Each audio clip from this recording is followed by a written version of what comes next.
Hey everyone and welcome to Storytime. My name is Jake and today we are going to be looking at the subreddit r/prorevenge, where people tell us their best stories on when they got revenge on someone or something they didn't like. If you're new around here, please do hit subscribe down below so that you never miss out on another video. But for now, let's sit back, relax and enjoy some pro-revenge stories. You messed with my time off for the last time. I used to work at the post office as an RCA, which is a Rural Carrier Associate. It was a part-time driver job. It paid well, and I wanted to get the full-time job with benefits, so you have to start somewhere. The full-time driver on my route was Bill. Bill was his own man. He did what he wanted, and the postmaster allowed it. When I was trained, I rode one day with Bill. The next day, Bill called out. I then had to sort the mail and drive the route all alone. It was horrible. The postmaster should have told him to come in, but he was a spineless man. I didn't finish until around 8 PM. It should have been around 3 PM given the time of year and how long it would eventually take me. My schedule was every Saturday, and any vacation days Bill would take. I also covered every time he called out. Now, as this was supposed to be a one-day-a-week job, I had a full-time job as well at my local hospital.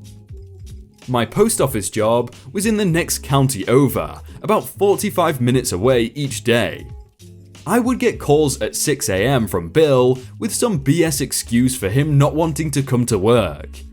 He would say he had to see an orthodontist today.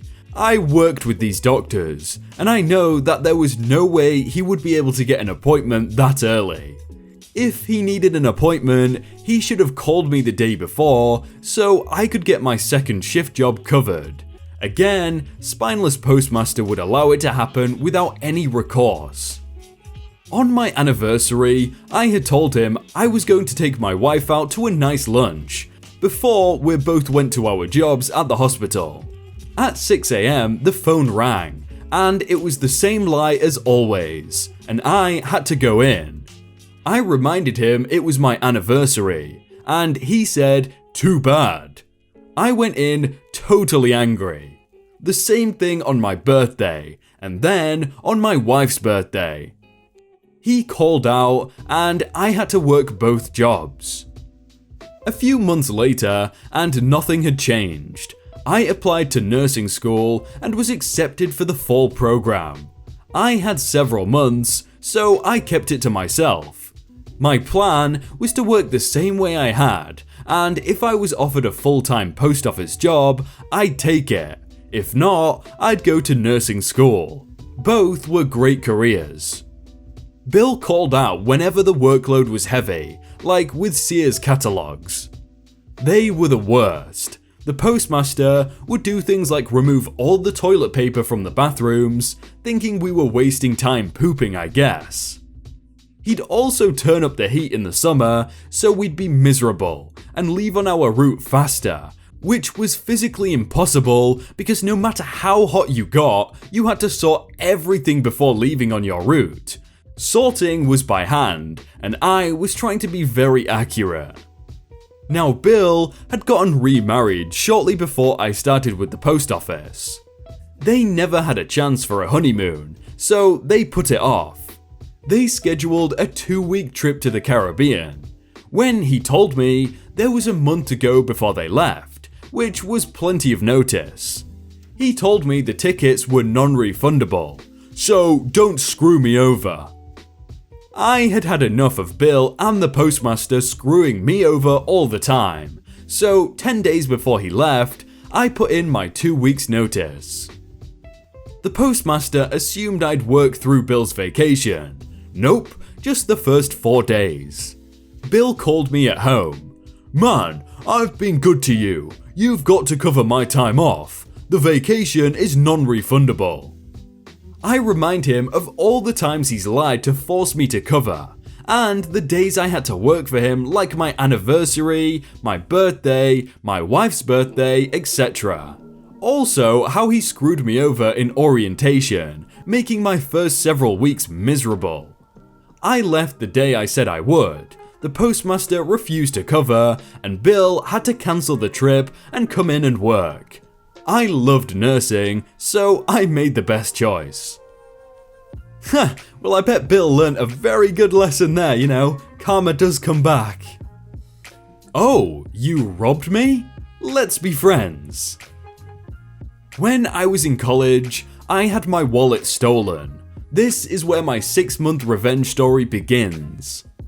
At the beginning of the fall semester, I was working out in the college gym one morning, and I realized when I returned that my wallet was not in my pants that I had left in my locker.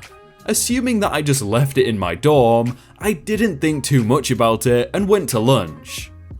When I got to the dining hall for lunch and sat down with some friends, I heard that some other people who had been to the gym recently were missing things: watches, cell phones, wallets, etc.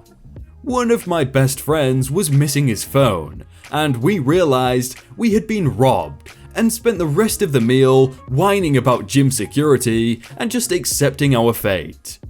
I later learned this sort of theft from the gym locker rooms had been going on for months. This is important later. Later in the evening, we were sitting around playing FIFA. I tried calling my buddy's phone just to see what would happen. It rang. The idiot thief didn't turn off the phone, and we basically called him 100 times because we knew there was a limited amount of time to get in touch before the phone died. This was before Find My Phone was as widespread as it is today, so we were bummed when the thief never answered the phone. About to give up, I received a text on my phone reading, "What the hell, stop calling me." Perfect. I text back saying that I was trying to reach my buddy who had his phone stolen, and that I recently lost my wallet as well. No response. I text again, saying I don't really care about the cash or the wallet, but my ID was going to be a pain to replace because I am from a state half away the country. The thief starts texting back, and to be honest, I was surprised how empathetic he was being with me about getting robbed. I started sending friendlier and friendlier texts, saying things like, "Oh, you're actually a pretty cool guy, and I get why you would steal these things just lying around." When he apologized directly, I was like, "Forgive and forget, man, don't worry about it." At this point, my only goal was to get my ID back. After texting for a while, I realized that the only way this guy would meet up is if he had something to gain. So I started asking over text if I could pay him for the stolen stuff. He wasn't very interested in that, probably because we didn't offer enough money, but eventually the conversation led to drugs. Now, this was after like 10 days of texting back and forth, so it wasn't super abrupt, because we had talked about parties, drinking, and smoking. We were essentially catfishing this guy to believe we were friends, so there is a lot of filler conversation I am leaving out. The surprising part about his offer though was that he wanted to sell me acid, which was pretty hardcore based on the conversation so far. I'm not the police, but the acid dealer / grand larceny combo made me realize this guy is 100% making his income off criminal activities. At this point, I thought I might be in over my head, so I went to the campus public safety to see if they could help. Here was my pitch. I am in contact with the guy who has been stealing from students at the gym, and I am setting up a sting. I want your help. Their response was, "What? You cannot do this." Fine, looks like we have to go rogue. I leave campus safety and proceed setting up a deal, with the idea that we will pay him cash for the return of the goods and some of the other stuff. He has pretty specific instructions, because I think he realized he might stand to get his butt beat by showing up to a place full of people he had robbed.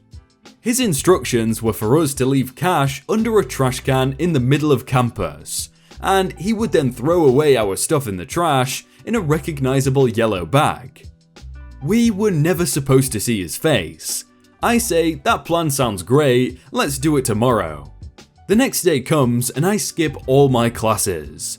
I called a friend who had grown up in the area and gone to public high school near my college, and then called another friend with a dorm room overlooking the trash can, where the deal was to go down. Then the stakeout began. We watched for like 3 hours, while listening to stand-up comedy in the dorm room and messing around. It was a fun reason to skip class.